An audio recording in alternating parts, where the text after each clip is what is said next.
कराते हैं। नज़र डालिए आप माइंड ट्री पे, क्योंकि ये करीबन 11% टूटा है और पिछले कुछ मिनटों में यहाँ पे 1.5% का नुकसान और मुझे बढ़ता हुआ दिखाई दे रहा है। माइंड ट्री का चार्ट आपके स्क्रीन पर लेकर आएंगे। आशीष, क्या देखते हैं आप इस चार्ट पे, क्या कॉल होगी आपकी? नहीं, मेरे हिसाब से काफी वीक स्ट्रक्चर है प्रदीप, और ये स्टॉक कहीं ना कहीं मुझे लगता है 650 660 के जो लोज अभी बने थे कुछ दिन पहले, उसको रिटेस्ट करने की कोशिश करेगा। स्टॉप लॉस इस स्टॉक का होना चाहिए 740 के आसपास। 740 के स्टॉप से मुझे लगता है स्टॉक 40-50 रुपए की गिरावट यहाँ मौजूदा स्तरों से दिखा सकता है।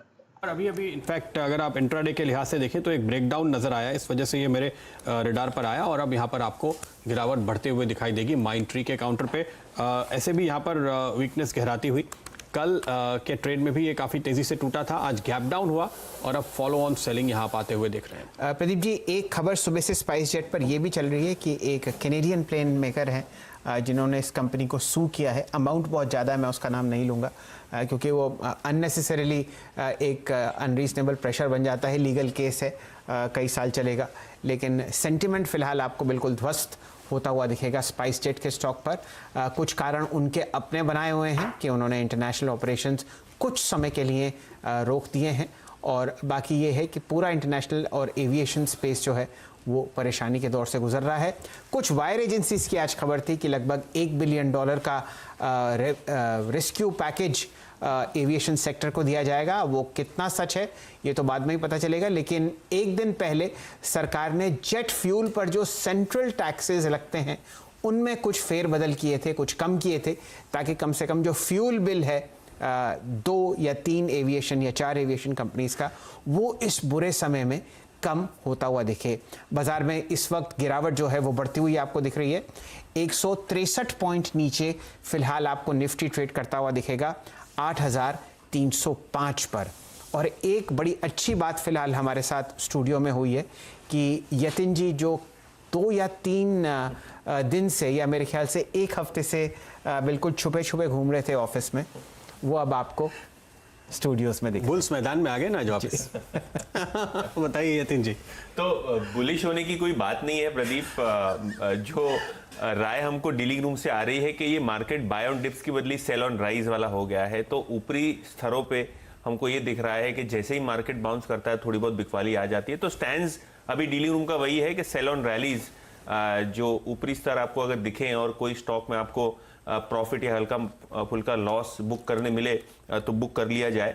लेकिन बात करेंगे डीलिंग रूम्स की, जो बता रहे थे कि 7777 ये जो 4 सत्तों वाला लेवल था वो आज टूटा नहीं, जिसके बाद हमको अच्छा बाउंस देखने मिला, खास करके HDFC बैंक में, जहां हमने करीब करीब 24% की मंदी देखी है मार्च महीने में अब तक। लेकिन आज के अगर आप वॉल्यूम्स देखें तो करीब करीब 3 गुना ज़्यादा है उसके एक महीने के एवरेज से। तो यहाँ भी अगर डिक्लाइन ज़्यादा होता है तो छोटे छोटे टुकड़ों में बाइंग करने की राय आ रही है डीलिंग रूम से। तो ऐसा नहीं है कि ये ट्रेडिंग कॉल है, बट एक छोटे छोटे निवेश की यहाँ बात आगे आ रही है। और पिछले 4 महीनों में हमने देखा है कि हर एक महीने में HDFC बैंक ने गिरावट देखी है। तो डीलिंग रूम्स का मानना यह है कि छोटा मोटा अगर यहाँ बाइंग अपॉर्चुनिटी मिले तो खरीदारी करनी चाहिए। यही व्यू आ रहा है दिवीज लेबोरेटरीज पे भी, और इस पे हम चर्चा तो काफ़ी करते हैं। हमने आज ये देखा है कि डोमेस्टिक फंड हाउसेज यहाँ बायर हैं, और मार्च की जो सीरीज है वहाँ ओपन इंटरेस्ट में करीब करीब 13-14% का इजाफा हुआ है। 2 लाख शेयर नए जुड़े हैं, तो अच्छा एक्यूमुलेशन यहाँ भी दिख रहा है। और फार्मा कंपनीज में इन जनरल हमने इतनी बुरी गिरावट नहीं देखी जितना हमने ओवरऑल मार्केट्स में देखा है। और आखिर में AU बैंक पे भी बात करेंगे, जहां हमने देखा है कि दूसरी स्मॉल फाइनेंस बैंक्स जैसे भी यहां एक बड़ा 40-50% का फॉल आया है एक ही महीने के अंदर अंदर। लेकिन यहां भी ये बताया जा रहा है कि निचले स्तरों पे छोटी छोटी जो आज डील्स हुई हैं वहां HNIs और छोटे छोटे PMS हाउसेज पार्टिसिपेंट्स हैं खरीदारी की ओर। तो यहाँ भी एक खरीदारी का माहौल है। बट ओवरऑल मार्केट जिस दौर से गुजर रहा है वहाँ क्लियरली ये दिख रहा है कि वीकनेस है, और थोड़ी बहुत सावधानी के साथ अपना निवेश का डिसीजन लेना चाहिए। खास करके आपका अगर फाइनेंशियल एडवाइज़र हो तो उनसे एक राय लेके आगे की रणनीति जो है वो तय करनी चाहिए। चलिए, रणनीति अगर आप देखना चाहें तो डिवीज लैब्स के स्टॉक में देखिए, बहुत ज़बरदस्त 2 डेवलपमेंट्स इसमें मैं आपको बताना चाहूँगा। एक, फ्राइडे का लो टेस्ट हुआ आज, और स्टॉक उसके नीचे नहीं गया। और दूसरा जो शानदार रैली आप देख रहे हैं वो बिल्कुल 200 डीएमए से है। तो कम से कम एक ऐसा स्टॉक है जहां पर बुल्स ने आज हल्की सी विजय पाई है। अब क्या वो विजय सिर्फ आज के दिन की है या ये आगे भी चलेगी वो तो पता नहीं, लेकिन फिलहाल आप 78 रुपये ऊपर देख रहे हैं डिवीज़ लैब को, लगभग 4.5% की तेज़ी, 1886। और दिन का हाईएस्ट लेवल इसमें 1946 के आसपास था एनएससी के कैश मार्केट में। वॉल्यूम शानदार है, पिछले 5 दिन में सबसे ज़्यादा वॉल्यूम आपको आज ट्रेड होती हुई दिखेगी। लगभग 16 लाख शेयर आपको ट्रेड होते हुए दिखेंगे डिवीज़ लैब में, जो कि 20 दिन की एवरेज 8,70,000 शेयर से लगभग 80-85% ज़्यादा है। तो डिवीज़ लैब ज़रूर एक ऐसा काउंटर है, और क्योंकि ज़्यादातर क्वालिटी फार्मा नाम जो नाम है वो आपको अच्छे तरीके से चलते हुए दिखेंगे, और डिवीज़ फ़िलहाल सबसे अव्वल क्या कहना चाहिए पीढ़ी पर आपको ट्रेड करता हुआ दिखेगा। और अच्छी बात यह भी है कि 200 दिन के मूविंग एवरेज को तोड़ने की कोशिश की, वहां से बाउंस हुआ शुक्रवार को भी और आज भी। तो टेक्निकली ये बहुत ही इंपॉर्टेंट लेवल यहाँ पर बनते हैं। और साथ ही साथ अगर आप इसको वीकली टाइम फ्रेम पे भी देखें शैल जी, तो इसमें एक काफ़ी इंपॉर्टेंट सपोर्ट का लेवल आता है तकरीबन 1775 के आसपास। इस पर भी ट्रेडर्स की नज़र होती है, और वहाँ भी इसने पिछले हफ्ते और इस हफ्ते 2 बार इस लेवल को तोड़ा, और आज देखिए क्लोजिंग नहीं हो रही है इसके ऊपर, वहाँ से काफ़ी शार्प बाउंस दिख रहा है। तो नीचे एक अच्छी खासी डिमांड का संकेत यहाँ पर है। आशीष, क्या कहते हैं आप? डिवीज़ लैब गिरा है ये करीबन 2250 के या 2300 के लेवल के आसपास से, रिकवरी कितनी देखते हैं? जी देखिए, तो ये एक ऐसा स्टॉक है जहां मुझे लगता है अप ट्रेंड पूरी तरह से बरकरार है। और आपने देखा जब बाजार की इतनी जबरदस्त एक गिरावट में भी डिवीज़ लैब ने कहीं ना कहीं अपने आप को काफी स्टेबल रखा। और जैसे भी शैल जी ने कहा कि फ्राइडे के लो से ही इसने एक डबल बॉटम बनाकर रिकवरी दिखाई है। मेरे हिसाब से एक बहुत अच्छा कैंडिडेट है। 1840 इसका स्टॉक होना चाहिए मेरे हिसाब से।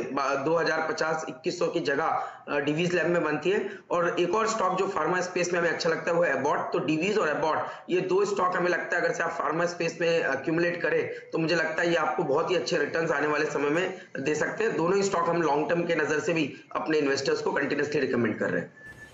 चलिए, फिलहाल डिवीज़ लैब पर एक लंबी अवधि का निवेश आपको आशीष जी बता रहे हैं, लेकिन निफ्टी में ज़रा समस्या थोड़ी गंभीर होती जा रही है। आपने जो दिन का लो आज देखा वो लगभग आपको 8535 के आसपास तक गया, और उसके बाद अब ये एक तरफा नीचे तरफ चल रहा है, और अब आप देख रहे हैं 8276 का प्राइस आपके सामने आता हुआ देखेगा। नेट इम्पैक्ट 2.5% नीचे है, लेकिन वो स्थिति जो हमने सुबह देखी थी उससे कहीं ज़्यादा बेहतर स्थिति आपके सामने अब है। 7850 का लो आज आपने टेस्ट होता हुआ देखा, और जैसा कि आपको यतिन जी बता रहे थे कि 7777 फिलहाल वो लेवल जो है वो सुरक्षित है। कितने समय तक रहता है, आज या कल, ये तो समय ही बताएगा। लेकिन एक लेवल जो हम लोग बहुत ध्यान से देखते हैं वो ये है कि नवंबर 2016 जो डिमोनेटाइजेशन का टाइम था, वो प्राइसेस आपको शायद आज थोड़े इंट्राडे के आसपास आते हुए दिखे थे, लेकिन वहाँ से आपको एक रिकवरी आती हुई दिख रही है। फिलहाल 8277, 2.5% नीचे निफ्टी, और इसी तरीके से सेंसेक्स में आपको 520 अंक की गिरावट आती हुई दिखेगी 28350 के आसपास। बैंक निफ्टी आपके सामने 400 पॉइंट नीचे है, और ये फिलहाल स्थिति है 3:15 पर। लेकिन शैल जी, आईटीसी 8% ऊपर, वायदा कारोबार में दूसरा सबसे जबरदस्त परफॉर्मेंस दिखाने वाला स्टॉक 6% का यहाँ पर आपको बिल्डअप देखने को मिल रहा है। देखिए, मैं ये मानूंगा कि हमारे दर्शकों ने सुबह सुबह खरीदारी की होगी, क्योंकि राजेश अग्रवाल साहब कोलकाता से जुड़े थे हमारे साथ, और उन्होंने सुबह मुनाफे की तैयारी में एक खरीदारी का कॉल दिया था स्टॉक पे। तो आपने दरअसल दिन के निचले स्तरों से ये पूरी कमाई आईटीसी पे आज की होगी, ये हम उम्मीद रखते हैं। लेकिन जो ट्रेडिंग के व्यू से आशीष स्टॉक में आने वाले ट्रेडर्स हैं, देखिए 6% का बिल्डअप जो आप काफी वक्त के बाद लॉन्ग साइड में बिल्डअप होते हुए देख रहे हैं इस काउंटर पे, उनके लिए क्या अहम लेवल इमीडिएटली अब सामने आगे रहने वाले हैं, और अब ट्रेल कैसे करेंगे आप इसको? जी बिल्कुल। तो देखिए, मेरे हिसाब से तो अच्छा पैटर्न बन रहा है। और सबसे मेन बात है कि एफएमसीजी में जो पैसा अभी तक दूसरे स्टॉक्स में था वो, और आईटीसी काफी एक अंडरवेट था, वहां पर पे अब शायद पैसा आना शुरू हो जाएगा। और ये जो नई डिविडेंड पॉलिसी है उसको भी मार्केट ने पॉजिटिवली रीड करना शुरू किया है। 163 अहम रेजिस्टेंस जोन है, और इसको क्रॉस करते ही मुझे लगता है ये स्टॉक 180 की तरफ बढ़ता हुआ आपको देखने को मिलेगा। इसमें जो शॉर्ट टर्म ब्रेकआउट हुआ है वो 156 का हुआ है, तो लॉन्ग ट्रेड के लिए 156 आपका स्टॉप होना चाहिए। और जैसे मैंने कहा, शॉर्ट टर्म में 180 की जगह आईटीसी के अंदर आपको बनते हुए देखने को मिल सकती है। बताइए आशीष जी, अगर किसी ने सुबह मैं 145 146 नहीं बोलता, 150 बोलता हूँ, 150 पे हमारी बात सुन के किसी ने लिया, तो ये जो 12 रुपए की कमाई हुई वायदा कारोबार में, अगर एक लॉट भी हो तो कितनी कमाई हो गई होगी आज के दिन? देखिए आज के ट्रेड में इससे अच्छा मजबूत और बिल्कुल वन वे शानदार रिटर्न देने वाली कॉल जो हमने सुबह सुबह आपको दी थी, कोई कैलकुलेशन कर सकते हैं क्या तुरंत? बिल्कुल बिल्कुल, देखिए तो एक रफ कैलकुलेशन यही है कि 7-8 लाख का ये लॉट साइज है और आज 7% करीब करीब जब ये स्टॉक बढ़ा है तो मेरे हिसाब से करीब करीब 40-50 हजार रुपया पर लॉट आपको आज इस स्टॉक में बनना शुरू हो गए। और अभी भी जिस तरह का स्ट्रेंथ है, मुझे लगता है प्रदीप जी कल भी आप देखेंगे 168-170 तक ये स्टॉक जाता हुआ देखने को मिलेगा। तो मेरी तो सलाह यही रहेगी कि 156 के स्टॉप लॉस से इसको ट्रेल करते हुए कैरी करना चाहिए। 1200 का लॉट। जी हाँ प्रदीप जी, मेरे ख्याल से आईटीसी का जो लॉट मुझे दिख रहा है वो फिलहाल 2400 का है, और अगर आप 12 से गुणा करें तो ये हो गया लगभग 30,000 रफली पकड़ सकते हैं। जी हाँ, लगभग 30,000 रुपए आपने इसमें कमाए हैं। एक लॉट पे आपने 30,000 रुपए कमाए हैं आज आईटीसी में हमारे साथ सुबह ये ट्रेड करके। 3:15 तक, अभी 15 मिनट और बचे हैं। और आप होल्ड करेंगे तो आगे का देखेंगे, लेकिन आज का हिसाब तो कर ले। काफी ट्रेडर्स ऐसे होते हैं जो 3-3:15 तक अपना हिसाब पूरा करके घर निकलते हैं, उनके लिए तो हमने हिसाब बता दिया। चलिए फिलहाल 2.6% ऊपर आपको ग्लेनमार्क फार्मा ट्रेड करता हुआ दिखेगा। फार्मा स्पेस में एफएनओ में 205 रुपए 5 पैसे का प्राइस आपको इस स्टॉक पर दिखेगा। डिवीज लैब की चर्चा यतिन जी ने थोड़ी देर पहले करी, यहाँ पर 3.5% की तेजी 1866। आईटीसी के बारे में प्रदीप जी स्टूडियो में और सुमित जी पुणे में बैठे हुए बहुत शानदार तरीके से कर रहे हैं। हरा निशान आपको और कहाँ दिख रहा है? मैं उन स्टॉक्स पर ध्यान देना चाह रहा हूँ जो डेड कैट बाउंस शायद ना दिखा रहे हो। कोटक बैंक पर देखिए 2.5% ऊपर 1203 पर, दिन का उच्चतम लेवल 1253, तो वहाँ से भी आपको एक बिकवाली आती हुई दिख रही है। मदरसन सुमी पर 4.5% की तेज़ी है, लेकिन मैं इससे सहमत नहीं हूँ क्योंकि आज वॉक्सवैगन जो इनका एक मेन कस्टमर है, उन्होंने एक शटडाउन अनाउंस किया है यूरोप में। इसी तरीके से एक्साइड इंडस्ट्रीज़ का 5% जो गेन है मुझे नहीं लुभा रहा। पेट्रोनेट 2.8% ऊपर, थोड़ी देर पहले इस पर प्रदीप जी ने चर्चा करी। दिन का हाई इसमें है 201 और 198 इसने अभी फिलहाल होल्ड कर रखा है, तो इस पर राय लेते हैं। आशीष जी, पेट्रोनेट एलएनजी 197.20 के आसपास फ्यूचर्स में चल रहा है और उन गिने चुने स्टॉक्स में जो दिन के हाईएस्ट लेवल के आसपास बंद होने की चेष्टा कर रहे हैं, क्या राय आपकी? जी बिल्कुल, तो देखिए चल जी आज भी इसमें 6% का करीब करीब ओपन इंटरेस्ट का एडिशन है और अभी भी स्टॉक डे हाई के आसपास कंटिन्यूसली अपने आप को मेंटेन कर रहा है। 192.50 मेरे हिसाब से ये ट्रेलिंग स्टॉप लॉस होना चाहिए अगर से कोई भी इसको होल्ड कर रहा है तो। 206 तक की जगह जो हमने थोड़ी देर पहले भी बात की, 206 तक का एक अपमूव इस स्टॉक में देखने को मिल सकता है, वहां तक के इसको राइड करना चाहिए 192.50 के स्टॉप लॉस के साथ। चलिए, मयूरेश जोशी साहब जुड़े हुए हैं और मैं उम्मीद करता हूं जो अब हमारा दूर संचार का विभाग है वो बहुत अच्छी तरीके से काम करेगा। जोशी साहब, आपको हमारी आवाज सुनाई दे रही है?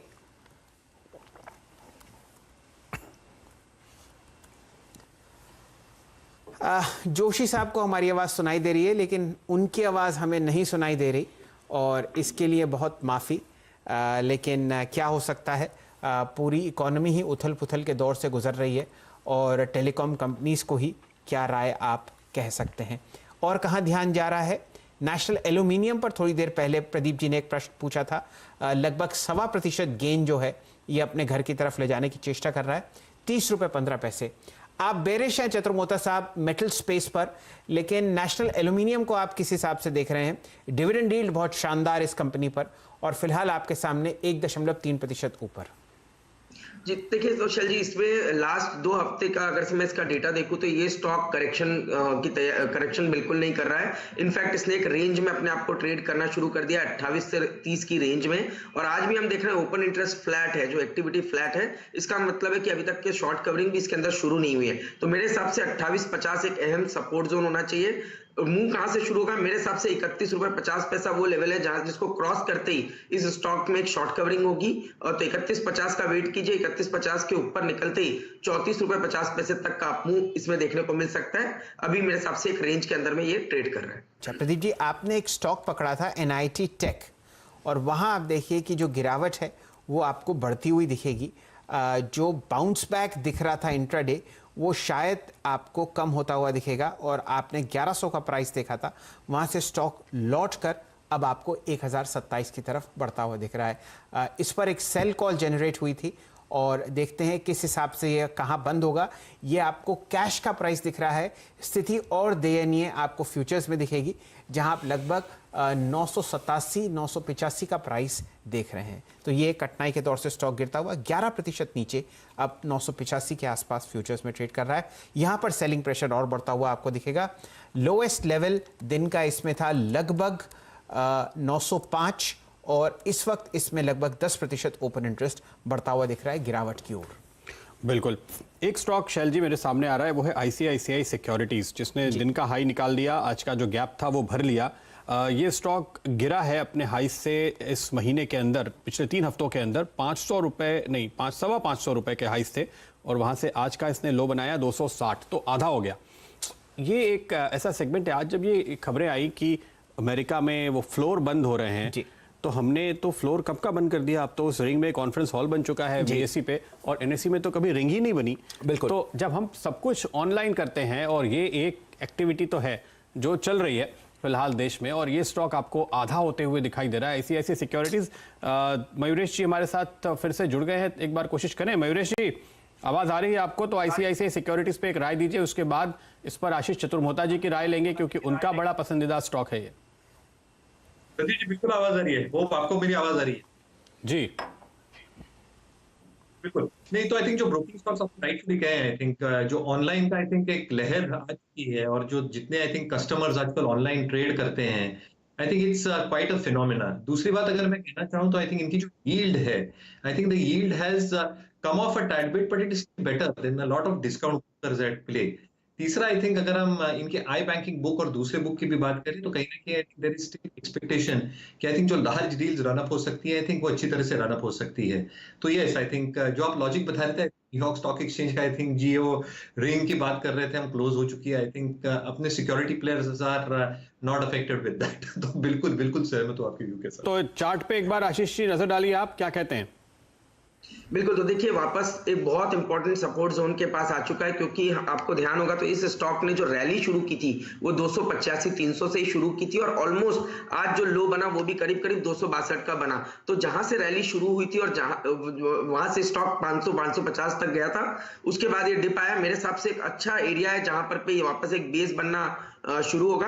ऑब्वियसली बाजार का करेक्शन जो है वो कहीं ना कहीं आईसीआईसीआई सिक्योरिटीज पे आएगा, क्योंकि मार्केट डिपेंडेंट स्टॉक है, मार्केट रिलेटेड स्टॉक है, बट डेफिनेटली इस लेवल पे मुझे लगता है रिस्क रिवॉर्ड काफी फेवरेबल है। 350 रुपए तक का पुल बैक तो मुझे लगता है शॉर्ट टर्म में इस स्टॉक में देखने को मिल सकता है। चलिए, आपके सामने अक्टूबर 2019 का लो, मुझे जान के बड़ा अच्छा लगता है कि हम 2019 के लोस की बात कर रहे हैं। कम से कम कुछ शेयर्स में प्रदीप जी, कई जगह तो ऐसे ऐसे चार्ट्स देखने को मिलते हैं, और स्टॉक प्राइसेस जब मैं पढ़ता हूँ मुझे विश्वास नहीं होता कि 5 दिन पहले या 2 हफ्ता पहले ये एक स्ट्रॉन्ग 3 डिजिट स्टॉक था। एनटीपीसी का जो अगर मैं प्राइस पढ़ता हूँ तो मुझे बड़ा दुख होता है, लेकिन क्या हो सकता है, बाजार है और भाव बिल्कुल भगवान है, क्या किया जा सकता है। ये एक इंटरेस्टिंग खबर आ रही है शैल जी। रेलवे टिकट पे सभी कंसेशंस खत्म किए गए। ये एक तो भीड़ भाड़ रोकने के हिसाब से, और दूसरे मुझे लगता है कि सीनियर सिटीजन्स को यात्रा करने से डिस्करेज करने के लिए शायद लिया गया है। अगर आप सीनियर सिटीजन हैं और यात्रा करने की सोच ही रहे हैं तो फिलहाल रुक जाइए, क्योंकि कुछ दिनों तक आपको कोई कंसेशन नहीं मिलेगा, क्योंकि ये वो सेगमेंट है जो सबसे ज्यादा कोरोना वायरस की वजह से शिकार हो रहा है। तो ये एक और फैसला लिया गया। देखिए, एक के बाद एक पिछले 1-1.5 घंटे में हम आपको 3-4 ऐसी खबरें सुना चुके हैं जो कदम उठाए जा रहे हैं, और इंतजार तो हमें है फिलहाल प्रधानमंत्री के उस संदेश का जो आज शाम आपको 8 बजे सुनने को मिलेगा। तो लगातार कदम उठाने का सिलसिला जारी है रोकथाम के लिए कोरोना वायरस की। तो प्रदीप जी, ये दोनों तरफ से प्लस और माइनस है, क्योंकि कुछ जो आपको डिस्काउंट्स मिलते हैं, चाहे वो सीनियर सिटीजन्स को हो या कुछ पत्रकारों को हो, वो सीधा सरकार के अब रेवेन्यू में दिखेगा, और जो टिकट कॉस्ट हैं एज अ परसेंटेज वो भी अब आपको बढ़ती हुई दिखेंगी। तो आईआरसीटीसी के लिए वो एक फ़ायदेमंद बात है। स्टॉक तो मेरे ख्याल से सर्किट के पास ही है, लेकिन आप मेरे ख्याल से अगर एक बार आईआरसीटीसी का प्राइस देख लें तो जो 2-3 फेरबदल हुए हैं, शायद वो ऑन बैलेंस इस स्टॉक के लिए पॉजिटिव होंगे। फिलहाल नीचे की सर्किट पर ये स्टॉक लगा हुआ था, और थोड़ी ही देर में इसका प्राइस आपके सामने आएगा। जी नहीं, बिल्कुल वहीं पे है, 1010 के आसपास 5% नीचे। तो यह है आपका लेवल। फिलहाल देखिए ये वापस से लौट कर नीचे पहुंच चुका है स्टॉक, और इसको अभी थोड़ा और वक्त दीजिए। जो प्रकाश कह रहे थे कि इसको थोड़ा मौका दीजिए, बहुत जल्दीबाजी ना करें, बिल्कुल उनकी बात सही साबित हुई है। प्रकाश गाबा की इस राय पे उम्मीद है आपने अमल किया होगा। 8250 माफ कीजिए इस बीच निफ्टी के लेवल, और 20,000 के करीब आपको निफ्टी बैंक ट्रेड करता हुआ दिखाई देगा। तो अब जैसे जैसे एक्सपायरी करीब आती जा रही है, आप जो मूवमेंट इस समय आते हुए देख रहे हैं, देखिए कुछ और स्टॉक्स जिन पे थोड़ा दबाव बढ़ा है। श्रीराम ट्रांसपोर्ट फाइनेंस, शैल जी बार बार ये हमारे रडार पे आता है। आज भी देखिए दिन के हाई से किस तरह से इसमें लगातार फिसलन देखी गई है, और जाते जाते करीब 4% का एक डाउन स्विंग और इसमें ऐड होता हुआ दिखाई दे रहा है। आशीष, इस चार्ट पे नजर डालिए श्रीराम ट्रांसपोर्ट। बिल्कुल, तो प्रदीप जी इसने भी 2015 के लोस को ब्रेक कर दिया, और जैसे मैं कुछ दिन से कह रहा हूँ कि एनबीएफसीज में काफी एक दबाव आपको देखने को मिलेगा, तो शायद श्रीराम ट्रांसपोर्ट भी मुझे लगता है 550 तक की एक डाउनसाइड इस मोमेंटम में दिखा सकता है। इस स्टॉक में भी 650 एक बहुत स्ट्रॉन्ग रेजिस्टेंस के जोन के तौर पे काम करेगा, तो मुझे लगता है कि गिरावट का माहौल इसमें बना रहेगा। एम&एम फाइनेंशियल भी एक ऐसा स्टॉक है जो मुझे लगता है काफी एक वीक ट्रेंड में जा रहा है, तो ये दोनों ही स्टॉक मुझे लगता है एनबीएफसी स्पेस में थोड़ा और यहाँ से गिरावट दिखा सकते हैं। चलिए, एक स्टॉक आशीष जी जो किन्हीं कारणवश ऊपर है और वो आप ही बताएंगे, वो है आरबीएल बैंक, 6.5% ऊपर, और इसमें आप जो दिन का उच्चतम लेवल देख रहे हैं वो है लगभग 185, 172 के आसपास ये ट्रेड कर रहा है एफएनओ में। क्या राय देंगे? मेरी राय वही रहेगी शैल जी, जो हमने पिछले कुछ दिनों से मेंटेन रखी है कि आरबीएल में तेजी मत कीजिए। आरबीएल का जो ट्रेंड है ये वीक है, और ये 3 दिन 4 दिन हो सकता है बीच में रिकवरी आपको देखने को मिले, बट इवेंचुअली मेरा मानना है ये स्टॉक आपको 140 135 की तरफ फिसलता हुआ देखने को मिलेगा। इनफैक्ट किसी भी कारणों से अगर से ऊपर है तो आप इसको यूज कीजिए लॉन्ग पोजीशंस को रिड्यूस करने के लिए। एग्रेसिव ट्रेडर है तो मैं सोचता हूँ 182 183 के स्टॉप से इसको शॉर्ट भी करे तो ये एक अच्छा रिस्क रिवॉर्ड का ट्रेड आरबीएल बैंक में आपको नजर आते हुए देखने को मिल सकता है। बिल्कुल शैल जी, एक स्टॉक जल्दी से मैं नजर डालता हूं और उसके बाद मैं अपनी वॉल की तरफ रुक करूंगा। वो है हिंडाल्को, डबल डिजिट में आता हुआ नजर आ रहा है, और अभी अभी ये हुआ है 3 बजे के आसपास जब इसने ये लेवल तोड़ा है। 200 रुपए पे हुआ करता था ये एक महीने पहले, तो आधा हो चुका है ये स्टॉक भी अपने उस लेवल से। इस समय 99 आप देख रहे हैं, 100 के नीचे बंद होने की पूरी तैयारी में। आशीष, जल्दी से इसके टारगेट। जी, तो देखिए प्रदीप जी, इसने भी 100 का जो एक अहम सपोर्ट जोन है उसको ब्रेक किया, और आज भी एक गैप डाउन ओपनिंग हुई थी। ये गैप करीब 107 108 पे बना है। जब तक 107 108 के लेवल इसमें क्रॉस नहीं होंगे वीकनेस बनी रहेगी। मेरे हिसाब से 92 तक की जगह आपको हिंडाल्को में देखने को मिल सकती है। एज अ ट्रेडर अगर से आपको शॉर्ट करना है तो स्टॉप लॉस होगा 102 रुपए 50 पैसे का। चलिए, फिलहाल डबल डिजिट में आपको हिंडाल्को आता हुआ दिख रहा है। 99 रुपए का प्राइस आपके सामने, और लगभग 1 करोड़ 14 लाख शेयर आपको ट्रेड होते हुए दिख रहे हैं।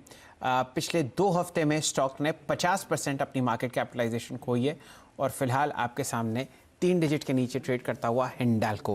प्रदीप जी बिल्कुल तैयार हैं, अपने वॉल पर पहुंच चुके हैं। क्लोजिंग कोट मैं आपको देता हूं। निफ्टी पर फिलहाल बंद होने से पहले 214 पॉइंट की गिरावट आती हुई दिख रही है, 8254। प्रदीप जी। बिल्कुल, तो शैल जी थोड़ा सा पीठ थपथपाने का मौका दें अगर आप मुझे खुद की।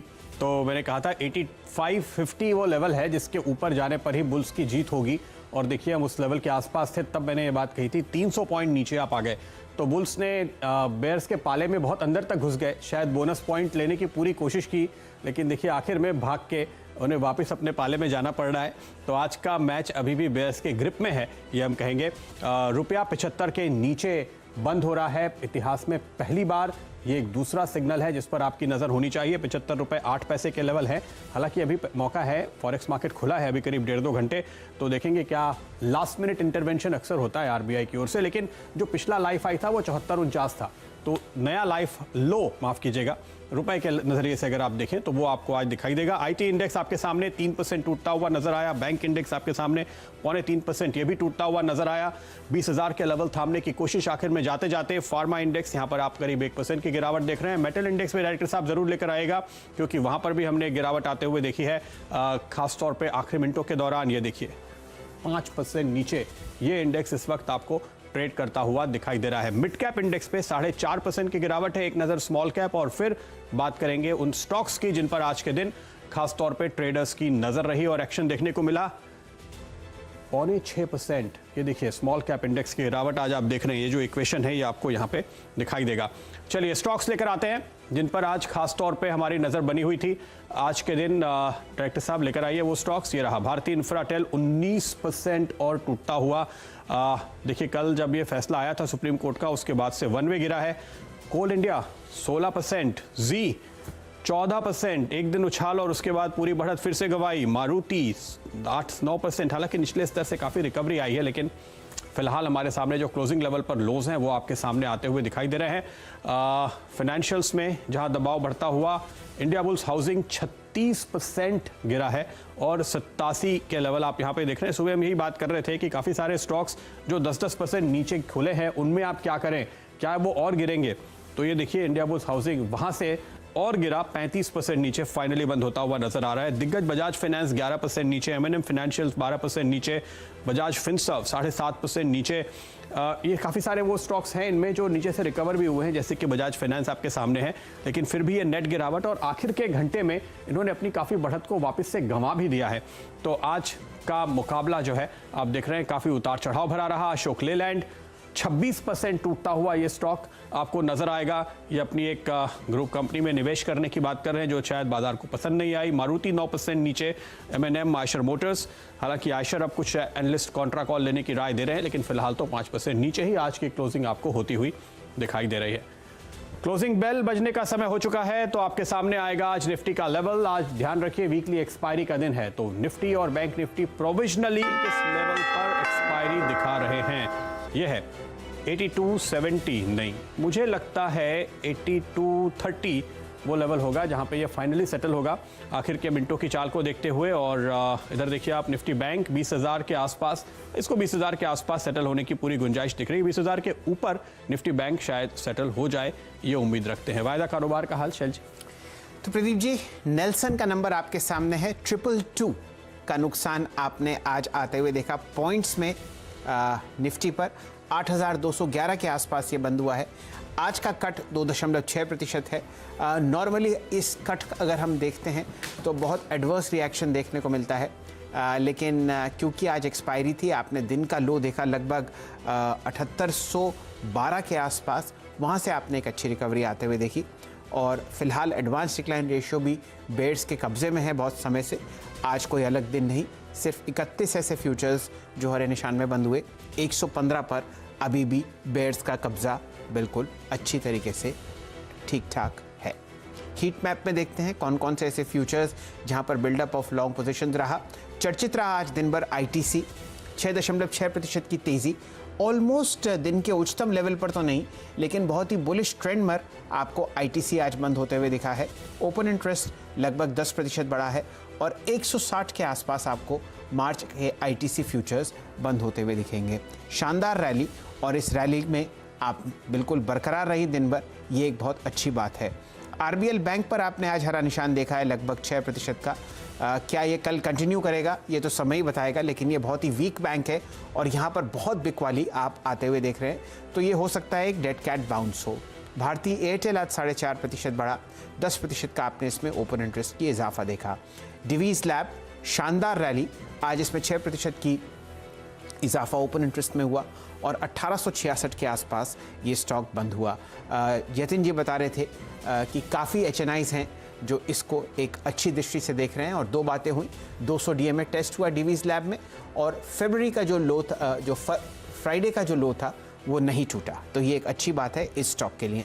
इन्फोसिस लगभग 2.8% ऊपर बंद हुआ 550 रुपये पे। अन्य कई ऐसे स्टॉक्स हैं, Kotak bank, HDFC bank, Petronet LNG, इन तीनों चीज़ों पर भी आप नज़र रखिए। बेसिक गेंस हुए हैं 1% के, और थोड़ा बहुत ओपन इंटरेस्ट में आपको बढ़ता हुआ दिखा।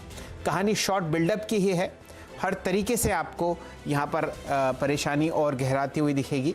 फ्रंटलाइन काउंटर्स रिलायंस में लगभग आप देखिए 7.5% का ओपन इंटरेस्ट बढ़ता हुआ दिखा है, 916 का प्राइस।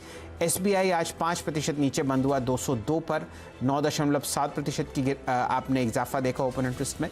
साथ ही साथ मारुति 10% नीचे लगभग, और इसमें 11% ओपन इंटरेस्ट बढ़ता हुआ दिखा। 4,835 के आसपास ये स्टॉक बंद होता हुआ दिखा। बजाज फाइनेंस में आज आपने लगभग 11% की फॉल देखी है, और इतना ही आपको ओपन इंटरेस्ट बढ़ता हुआ दिखेगा। 2720 के पास ये स्टॉक फ्यूचर्स में बंद हुआ है।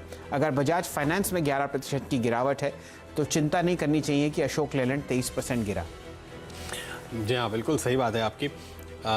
जिस तरह की गिरावट आप आते हुए देख रहे हैं इन तमाम मजबूत शेयरों में, जिनको हम आंख बंद करके खरीदने की बात सोचा करते थे, वो बिल्कुल आपको आज की तस्वीर दिखा रही है। 205 अंक नीचे फाइनली निफ्टी की क्लोजिंग आपके सामने आती हुई। चलिए, वक्त है इजाज़त लेने का अपने एक्सपर्ट से। बहुत बहुत शुक्रिया आशीष जी आपका हमारे साथ जुड़ने के लिए, और साथ ही साथ मयूरेश जी और जय आपका भी शुक्रिया हमारे लिए वक्त निकालने के लिए आज के ट्रेड में। और अब चलते हैं चाय पे चर्चा की तरफ।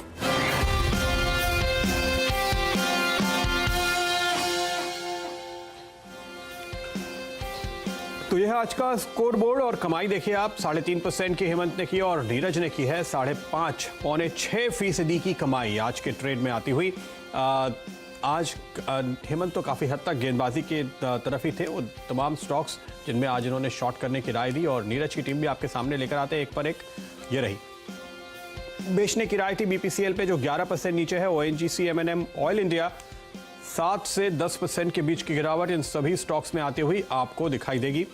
हेमंत की टीम आपके सामने लेकर आते हैं आज इनके कौन से गेंदबाजों ने विकेट चटकाए वो भी आपको दिखाते हैं। ये देखिए, यूपीएल 8%, बाटा 5.5%, आईजीएल 4.5% और इक्विटास पे भी गिरावट आती हुई। तो ये थे वो सारे गेंदबाज जिन पर आज हमारे दोनों कप्तानों ने नजर डाली और की तगड़ी कमाई।